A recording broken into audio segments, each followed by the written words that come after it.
Now, this is an extraordinary story. Waitrose has stopped selling coconut products from Thailand after it emerged the harvested fruit came from slave monkey labour. I'm not making that up. You think that's really?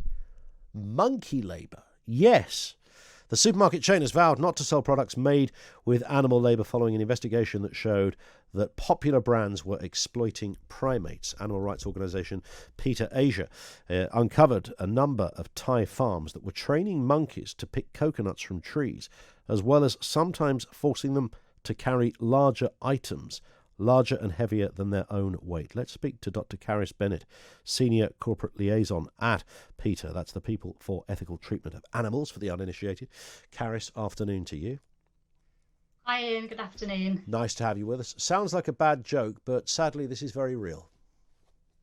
It is so distressing. PETA Asia's investigation launched today showed that monkeys often captured from the wild in Thailand are forced to pick coconuts, up to 1,000 coconuts a day.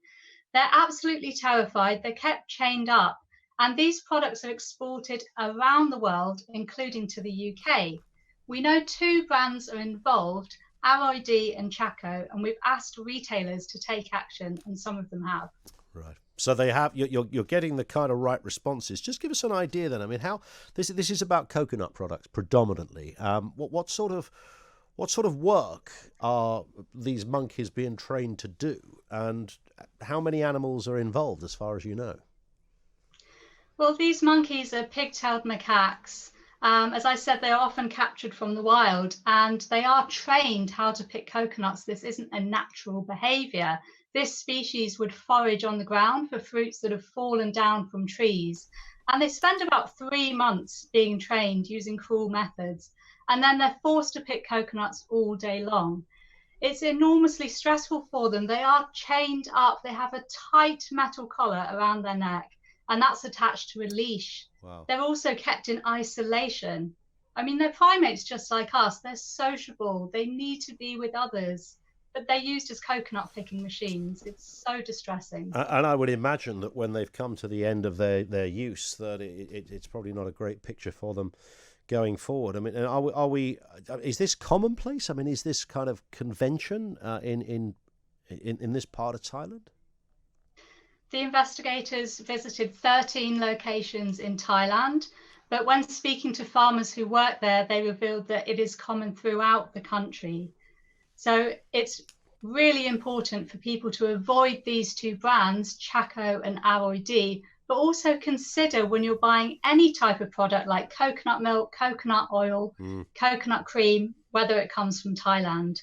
We don't need to use animals. There's so many different methods. You can use long bamboo poles, you can use hydraulic lifts, and farms can actually plant dwarf trees that can be harvested by humans. Right. So we've got supermarkets who are showing their support, if that's the right way to look at this, by not stocking these products. Do we know anything about the makers of the products, though? Are they in any way playing naive on this, or suggesting that there's nothing to see here? What do we know? Well, we've got an active campaign now against these companies. Unfortunately, they have refused to cooperate with us. But retailers are also doing their own investigations. And so far, we've got commitments from 15,000 stores globally not to stock these brands. And it includes shops in the UK like Boots, The Co-op, Morrison's, Ocado and Waitrose. So now this investigation has been launched, the pressure is going to be building. We really have to see change in the country. These practices are outdated. They're cruel. We can't use animals as machines and tools. They have their own interests, their own rights. And on that point, Carys, thank you. Nice to speak with you. Dr. Carys Bennett, Senior Corporate Liaison at PETA, the People for Ethical Treatment of Animals. Did you know that? Actual monkeys trained to go out there picking the coconuts. I mean, who doesn't like a monkey, for goodness sake? I have, my affinity with monkeys is well worn on the radio. From a chimp to a silverback, I adore these big old beasts. And, the idea that you're exploiting one to go and pick a bunch of nuts, man alive, what kind of twisted world are we living in? Shall I go and do it? So you going to go and pick the nuts, Bob? Terry, you going to pick the nuts? Nah. Who's going to pick the nuts? Oh, we'll train a monkey. Brilliant. Not just one, loads of them. And as she described there, I mean, it's not a particularly nice existence for said monkey. Who'd want to be doing that all day long?